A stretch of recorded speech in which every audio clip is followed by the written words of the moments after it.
¿Qué tal? Buenas noches con todos. Es un placer y un privilegio poder enseñarles este tema de parte de la literatura peruana, el realismo peruano. Con una frase: en la vejez se capitula, en la juventud se combate. Eh, Parte de Páginas Libres de Manuel González Prada. Y así vamos a empezar este tema muy interesante que nos habla de lo que sucedía en nuestro país en los tiempos del siglo XIX, casi finales del siglo XIX. Bien, surgió como corriente literaria en Francia durante la segunda mitad del siglo XIX. El realismo justamente viene de allí como una tendencia que está en contra del romanticismo. Eh, el francés Gustave Flaubert con Madame Bovary o el ruso Fyodor Dostoyevsky, Crimen y Castigo, nos hablan en sus obras lo que simboliza el realismo. Nos muestra cómo era la sociedad en Europa y nos mostraba la cruda realidad. En el Perú el realismo se manifestó como reflejo del europeo en el periodo de la posguerra del Pacífico. Sin embargo, no se realizó como una imitación, más bien se tomó las precauciones propias de la realidad peruana. Entonces, acá vemos que nuestro país no va a ser una imitación de lo que era el realismo en Europa, sino que se inspiraba para poder reflejar los problemas de la sociedad en ese entonces, los problemas nacionales. En el Perú aparecía como un movimiento que describe y critica la realidad nacional a finales del siglo XIX. Se tiene un profundo pensamiento nacionalista y afán renovador, una regeneración nacional. Se quiere hacer un cambio, se quiere realizar una, un, una revolución, por así decirlo, en el pensamiento de las nuevas generaciones, porque ya de por sí la corrupción había destruido por completo el sistema político de nuestro país en esos tiempos, los tratados que se hicieron, los malos manejos en los gobiernos, eh, una sociedad que no tenía una identidad con el Perú. Entonces todo esto en conjunto nos hace un resultado que fue la desastrosa derrota con Chile.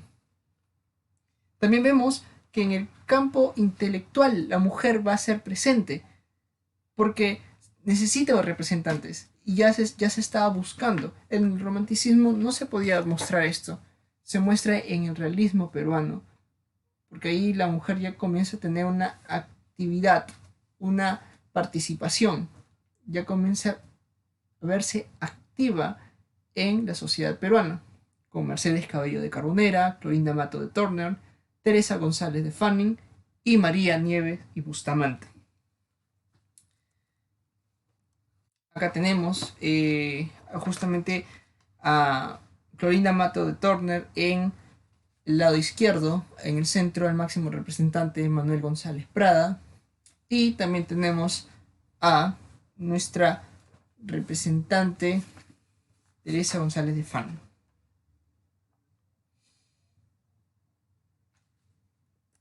Las características del realismo peruano. El realismo peruano nos dice que tiene un radicalismo político y social, antihispanismo y anticlericalismo.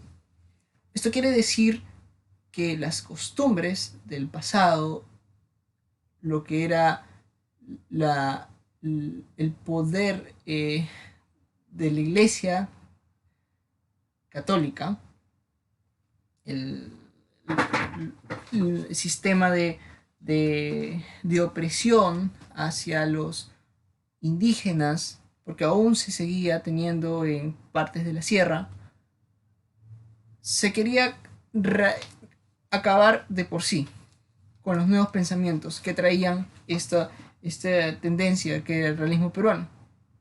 Se quería cambiar, quería hacer una transformación, porque ya estaba cansados de lo mismo, y eso también significaba que había hecho tener la derrota con Chile. El indigenismo y el nacionalismo violento ya se expresaba al máximo al indígena.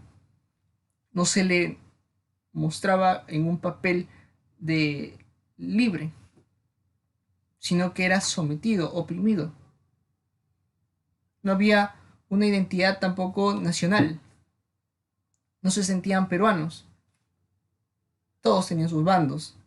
Todos seguían a un líder, pero no seguían a una nación.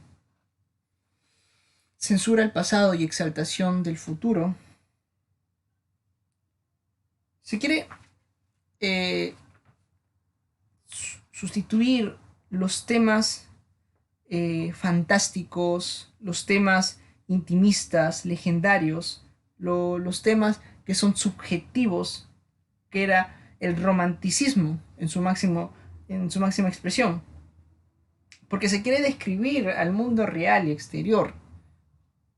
Y ese mundo que vivía en el Perú, eso se quería expresar en la literatura.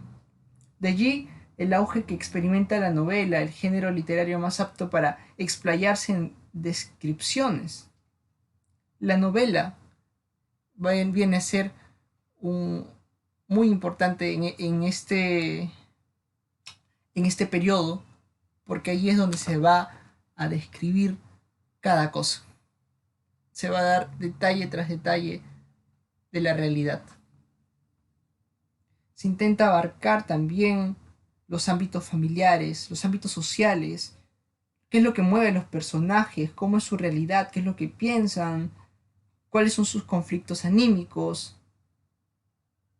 El giro principal de, de los temas a tratar en el realismo peruano son dos grandes ejes: lo social y lo psicológico.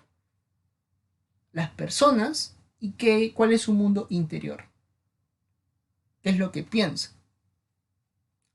A eso es lo que se trata de hacer leer al público. Se posee un propósito pedagógico, se quiere enseñar a las nuevas generaciones que no se debe cometer los mismos errores del pasado para hacer un cambio en la nación. Entonces también en esta literatura hay un afán de la objetividad del escritor.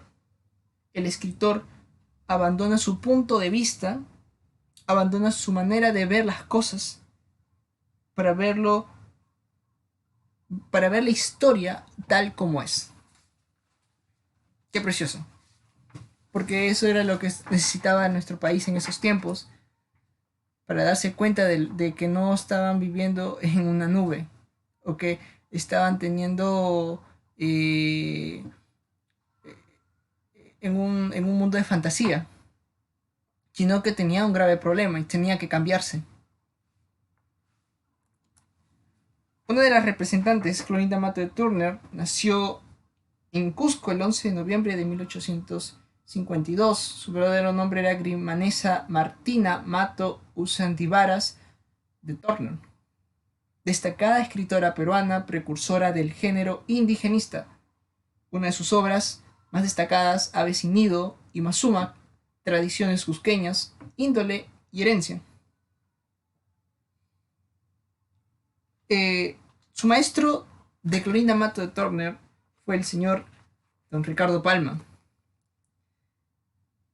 Ella se hace socia del Ateneo y del Círculo Literario cuando ella se establece en Lima en 1866. Asume en 1889 la dirección de El Perú Ilustrado. Ese mismo año publica su novela Ave sin nido, donde la escritora expresa su identificación con la problemática indígena. Sus preocupaciones centrales de Clorinda Mato de Turner eran siempre la moralidad, la igualdad y la justicia para todos. ella nos dice que los escritores son responsables de reflejar las injusticias de la realidad social y de exigir las formas de cambiar eso. La mayoría de sus ensayos se basaba en hechos y situaciones típicas del Perú. Ella en 1895, al tomar partido por los caceristas en plena guerra con Chile, es obligada a dejar el país por los pierolistas. Viaja por Chile y Buenos Aires, continuando allí sus actividades literarias y periodísticas. Ella va a morir en Buenos Aires el 25 de octubre de 1909. Una gran precursora de la corriente indigenista, junto con su destacada obra Aves sin nido, en el cual nos habla acerca de los abusos de las autoridades políticas y religiosas. Nos va a hablar de un pueblo ficticio llamado Quillac, en el cual un cura, Pedro de Miranda, tiene 2 hijos de distintas mujeres. Ahí estaba las injusticias de lo que se estaba hablando. Manuel y Margarita, sus 2 hijos de diferentes mujeres, se van a enamorar, pero no saben que son medio hermanos. Finalmente descubren su verdadero origen y sucumben, como tiernas aves sin nido. Una obra muy interesante para leer, para reflexionar, sobre todo para ver cómo era la sociedad